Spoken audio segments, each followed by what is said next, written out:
दोस्तों मैं हूं कमर सीमा, उम्मीद आप लोग ठीक होंगे। दोस्तों इंटरनेशनल पॉलिटिक्स मैं पिछले 13-14 साल से पढ़ रहा हूं, समझने की कोशिश कर रहा हूं और मैं एक स्टूडेंट हूं इंटरनेशनल रिलेशंस का। और इस हवाले से मैंने काफ़ी ग्लोबल मीडिया प्लेटफॉर्म्स पे इंटरनेशनली फॉरेन यूनिवर्सिटीज़ में लेक्चर्स दिए हैं, पढ़ाता रहा हूँ। और मैं समझता हूँ कि जितनी ज़्यादा ग्लोबल इस वक्त ट्रांसफॉर्मेशन एंड ट्रांजिशन हो रही है, उसको मज़ीद एक नए एंगल से स्टडी करने की ज़रूरत है। इस सिलसिले में मैंने एक नया चैनल बना रहा हूँ, वर्ल्ड ऑर्डर विद डॉक्टर कमर चीमा, जिसमें हम जैसे कहते हैं ना, जो पंच लाइन है वो हमारी है ट्रैकिंग द ट्रांजिशन। इस वक्त एक ग्लोबल ट्रांजिशन हो रही है और एक ट्रांसफॉर्मेशन आ रही है ग्लोबली। मैं ज़ाहिर बात है चाहता हूँ कि मैं भी उसको समझूं और मैं अपने दोस्तों को इस स्क्रीन के ज़रिए बताऊं और समझूं आपसे भी, और ख़ुद भी जानने की कोशिश करूं और आपको भी बताऊं कि ये ग्लोबली क्या ट्रांजिशन आ रही है, क्या ट्रांसफॉर्मेशन हो रही है। दुनिया में ज़िक्र होता है जी,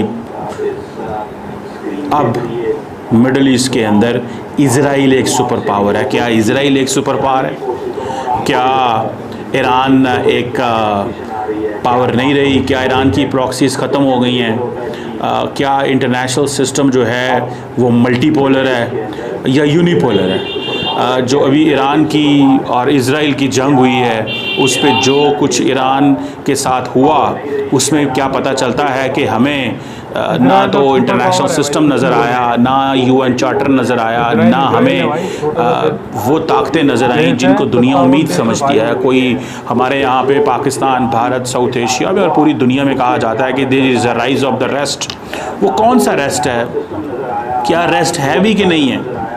बिकॉज इस वक्त United States is the most single dominant biggest global player, जिसको ना तो कोई चैलेंज करता है, ना उसके बारे में कोई बात करता है। अगर ईरान के न्यूक्लियर साइट्स के ऊपर हमला हुआ है जो प्योरली आईए के सेफ गार्ड्स के नीचे थी, तो रशिया और चाइना ने क्या कर लिया?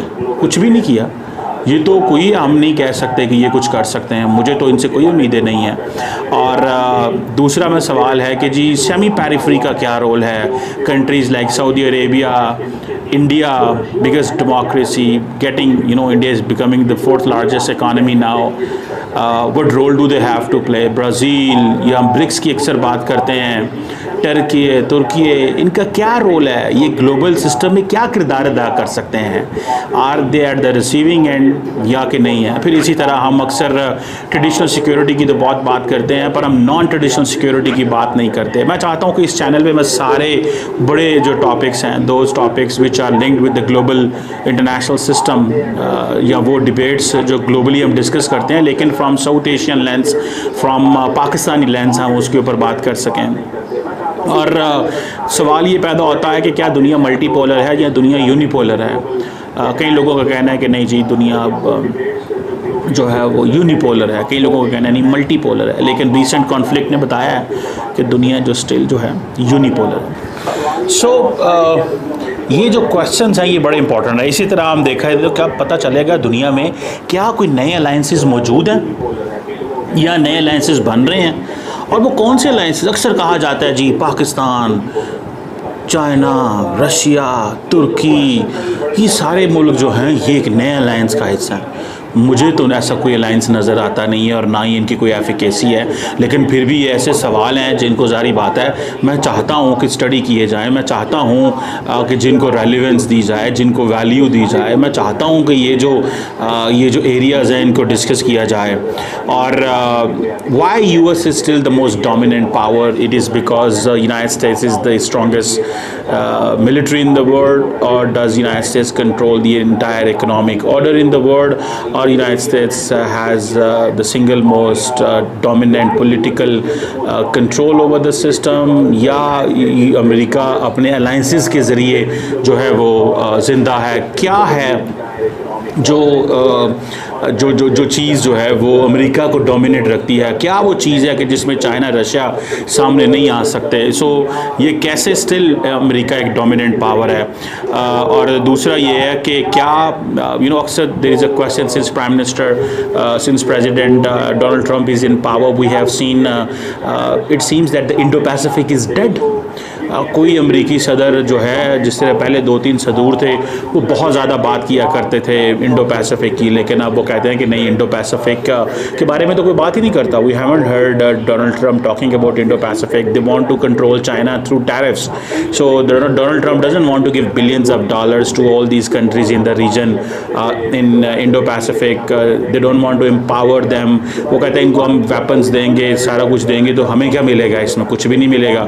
So मेरा ख्याल है कि these are some of the questions. ये Indo-Pacific वाला सवाल भी बहुत ज़्यादा जो है वो इम्पॉर्टेंट है. इसी तरह अक्सर हम बात करते हैं कि क्या G7 जो है, इस G7 divided, because there was no consensus statement that came from Alberta, Canada, a week ago when there was Israel Iran war going on. The G7 is divided. The G7 is trying to invite new countries as an observers like India and many others from Latin America, from Asia, from Africa, जो बाकी जगहों से. तो क्या G7 जो divided है, फिर इस क्रिप्टो करेंसीज की बात होती हैं, ये जो वर्चुअली अब करेंसीज आ गई हैं, ये इनका क्या फ्यूचर है. So these are some of the questions जिनको मैं चाहता हूँ कि हम हाईलाइट करें. इसी तरह the question of global south. Global south कहाँ पे खड़ा हुआ है? We have seen that India was playing an active role, और मेरी असेसमेंट इसमें ये थी कि इंडिया को अमेरिका चाहता है कि वो ग्लोबल साउथ में पेनिट्रेट करे, इससे पहले कि चाइनीज़ पेनिट्रेट करे. सो क्या चाइना जो है, अक्सर एक हम सवाल मैं करता हूँ अपने यहाँ पे, when we have in house discussions here in different think tanks, that is China a reluctant power, और चाइना जो है वो वाकई ही it can play any effective role, ये कुछ कर सकता है या कोई ऐसी चीज़ बना सकता है. सो मुझे ज़ाती तौर पे ये लगता है कि दी एंटायर वर्ल्ड जो है, ये सारे का सारा जो ग्लोबल वर्ल्ड ऑर्डर है, ये चेंज हो रहा है. बड़ी ट्रांसफॉर्मेशन भी आ रही है, एंड बहुत सारी चीज़ें ऐसी हैं जो स्टैटिक हैं, और बहुत सारी चीज़ें to whom about the world is talking, in fact nothing is going on in that direction. ठीक है, United States was being considered that it will challenge the Chinese in Indo-Pacific, और हम ये समझ रहे थे that the China will build a parallel institutional architecture to counter the Americans. For example, Asian Infrastructure Investment Bank की हम अक्सर बात करते थे. क्या वो दोबारा हमें वो नज़र आ रहा है? क्या वो उसकी वो एफिकेसी है regarding IMF, world bank, Asian development bank की तरह वो ऑपरेट कर सकता है? क्या चाइना जो है कोई लार्जली बड़े पॉलिटिकल डिप्लोमेटिक या पॉलिटिकल इंस्टीट्यूशंस खड़े कर सकता है? क्या SCO और ब्रिक्स जो हैं वो इस काबिल हैं कि वो एक दुनिया को नई उम्मीद दे सकते हैं? फॉर एग्ज़ाम्पल, जब ब्रिक्स ने कहा कि हम एक करेंसी लेके आएंगे, तो अमेरिकी सदर डोनाल्ड ट्रम्प ने आके कह दिया कि खबरदार अगर करेंसी लेके आए, otherwise you will have consequences, मैं तुम लोगों को सैंक्शन कर दूंगा. So this coercion coming from the United states, और इंडिया में डॉक्टर जयशंकर ने कह दिया था कि हम तो इसमें हिस्सा नहीं है, because doctor Jaishankar, Donald Trump is an out of syllabus question. So ये जो ट्रांजिशन हो रही है, ये क्या है? क्या will India keep on isolating Pakistan globally? What would India get out of that, and what is the purpose of that? Where does Pakistan stand in the region? SAARC is completely dysfunctional, and SAARC has no role in international system. कोई नज़र नहीं आ रहा. Regionally उसमें कोई जान नहीं है उसके अंदर. और क्या this region where we are living, South Asia, is the least integrated region in the world? Why is that so?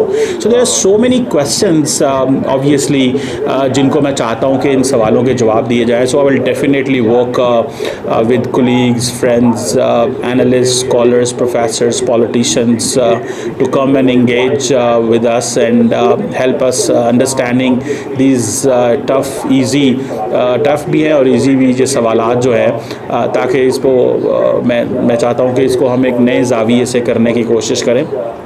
Because it will help us to give एक हमें एक इम्प्रेशन जो है वो मिलेगा कि दुनिया में क्या तब्दीली आ रही है. और दूसरा, अक्सर हम often we talk about the youth, what role youth can play in the decision making, why women are marginalised. These are questions which are very much important.